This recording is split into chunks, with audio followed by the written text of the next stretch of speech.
Salut à tous! Aujourd'hui on se retrouve dans une nouvelle vidéo, ça va être une vidéo cuisine.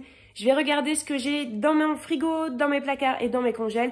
Je vais pas retourner faire de courses parce que mon budget est épuisé, donc là je vais préparer à manger pour les 3 prochains jours, comme ça j'aurai un petit peu de tranquillité pour cette fin de semaine et pour le début du week-end. Alors déjà pour commencer, je vais m'occuper de regarder dans mon frigo et de nettoyer mon frigo. Alors mon frigo ressemble à ça, il n'est pas tant vide. Donc voilà, donc ici on a les carottes, ici j'ai de la pâte feuilletée que j'avais acheté en DLC, il va falloir que je l'utilise. Et j'ai des lardons, j'ai plein de knackis. Ici c'est un reste de blanquette avec le riz, c'est ce qu'on va manger ce midi avec Margot, de la salade, bon tout ce qui est yaourt et compote. Et ici, bon c'est tout ce qui est fromage râpé, mais dans le fond j'ai un reblochon que j'ai acheté au début du mois. Et j'ai toujours pas fait ma tartiflette, alors c'est sûr que je vais faire ça. J'adore la tartiflette et je l'ai trop mérité, donc du coup déjà sûr je fais une tartiflette. Il me reste des poireaux qui sont un peu en train de s'abîmer. Et bon les poireaux c'est quand même vite fait, j'en ai fait dans la blanquette, ça c'était vraiment super bon.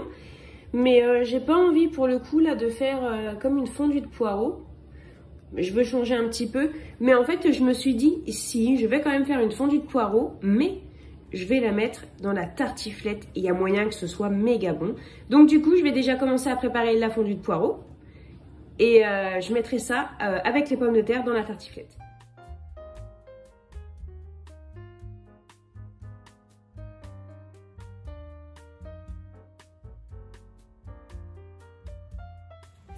Alors, je viens de laver les poireaux.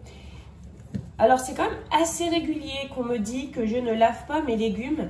Mais en fait, bon, les vidéos sur YouTube, c'est comme la télé. Vous ne devez pas croire tout ce que vous voyez. Mais surtout, c'est pas parce que vous ne voyez pas que ça n'existe pas. Donc, voilà, là, j'ai montré, je le dis. Mais sinon, je nettoie toujours mes légumes. Mais en fait, c'est tellement évident pour moi que je ne le montre pas.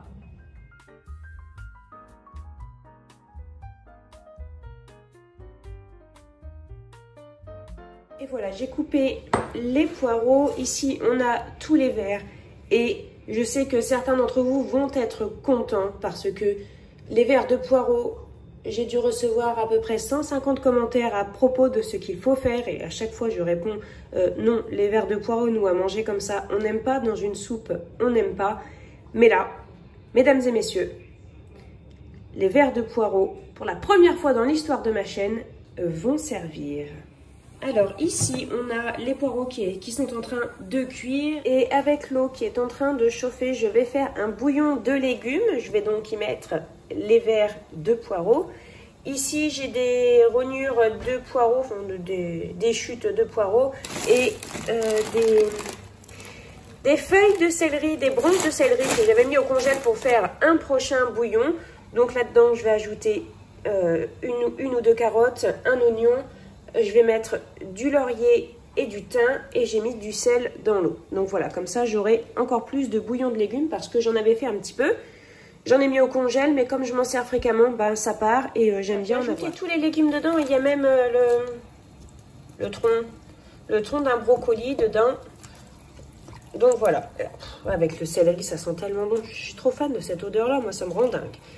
Donc là voilà, maintenant je vais mettre ça à cuire. Donc là je vais ajouter le thym et le laurier et je vais mettre le couvercle et je vais faire cuire ça. Et donc une fois que ce sera cuit, il ne restera plus qu'à filtrer et à récupérer le jus pour avoir du bouillon. Et ensuite les légumes, chacun fera ce qu'il en veut. Alors j'ai ajouté les lardons avec les poireaux dans la poêle. Je vais ajouter 3 cuillères à soupe, je vais bien mélanger.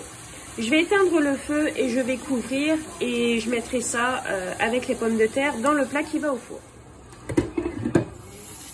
La rotation de la soupape. Donc là, je vais m'occuper des betteraves. J'ai toujours des betteraves sous vide à la maison parce que c'est une crudité que Valentin aime bien. Donc je vais la couper en petits carrés. Ça fait beaucoup de bruit, hein. Et puis dedans, je mettrai un ail parce que du coup, j'ai acheté de l'ail frais pour changer un petit peu de l'ail en poudre. Il me restait un fond de lentillons de champagne. Alors du coup, je les ai mis à cuire avec une carotte que j'ai coupée en rondelles. Alors il n'y en a vraiment pas beaucoup parce qu'il n'y a que un petit peu Margot et moi qui mangeons des lentilles à la maison. Mais comme j'ai dit, Bon, c'est pas parce que les autres membres de ma famille ne mangent pas certains ingrédients que nous, on ne va pas en manger. Donc du coup, j'ai mis ça aussi à cuire. Ça fera un accompagnement supplémentaire. Le bouillon, je l'ai retiré du feu, je laisse fermer. On va dire que ça va infuser. Les légumes vont continuer d'infuser dans l'eau. Et ici, je vais faire cuire des pâtes. Parce que des pâtes, c'est la sécurité avec Thibaut. Donc du coup, je vais faire cuire aussi des pâtes. Après plusieurs hésitations, j'ai fait je vais faire en fait une tourte aux pommes avec les pâtes feuilletées que j'ai parce que j'en ai 2. Alors du coup, j'ai fait comme ça. Donc j'ai mis de la compote dans le fond, j'ai mis des dés de pommes. Donc ce sont les pommes qui viennent de mon jardin. J'ai mis un petit peu de beurre, du sucre, j'ai mis un tout petit peu de cannelle et du coup, je vais mettre la pâte feuilletée sur le dessus.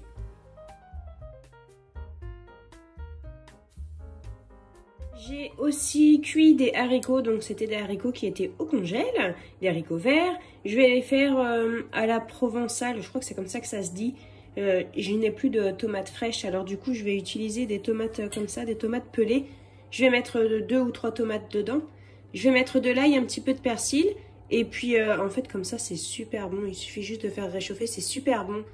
Ça sent trop bon, ça parfume vraiment les haricots parce que les haricots comme ça, juste cuits à la vapeur, ça a le goût de la privation je trouve. Donc du coup je vais les préparer comme ça. Et voilà, j'ai terminé et j'ai même rangé. Alors, ici on a la tourte aux pommes que j'ai un petit peu oubliée au four. Alors ici, les lentilles avec les carottes. En dessous, ce sont les pâtes. Ici, on a les betteraves rouges, les haricots avec les tomates, l'ail et le persil, la tartiflette ici.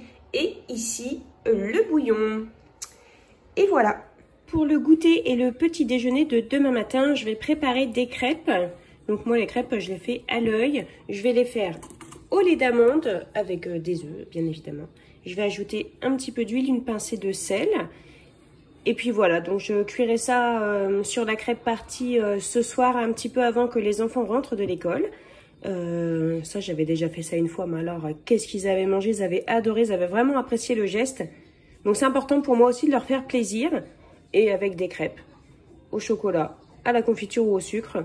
Il n'y a rien de mieux pour faire plaisir à mes enfants et à mon mari aussi. Et à moi, bien évidemment. Voilà, j'ai fini la pâte à crêpes. Alors comme il y avait un petit peu de grumeaux que je n'arrivais pas à ravoir, j'ai passé le mixeur. Ça c'est ma technique, j'ai toujours fait comme ça. Voilà, donc la pâte à crêpes est prête. Et voilà, c'est tout ce que j'ai cuisiné aujourd'hui. Donc ce que j'ai préparé, je vais le conserver pendant maximum 3 jours. Alors bien évidemment on ne va pas manger que ça parce qu'il n'y aura jamais assez pour nous 5 pendant 3 jours. Mais il y a des choses en fait qu'on va pouvoir cuisiner sur le vif très rapidement sans que ça demande beaucoup de préparation, sans que ça demande beaucoup de vaisselle.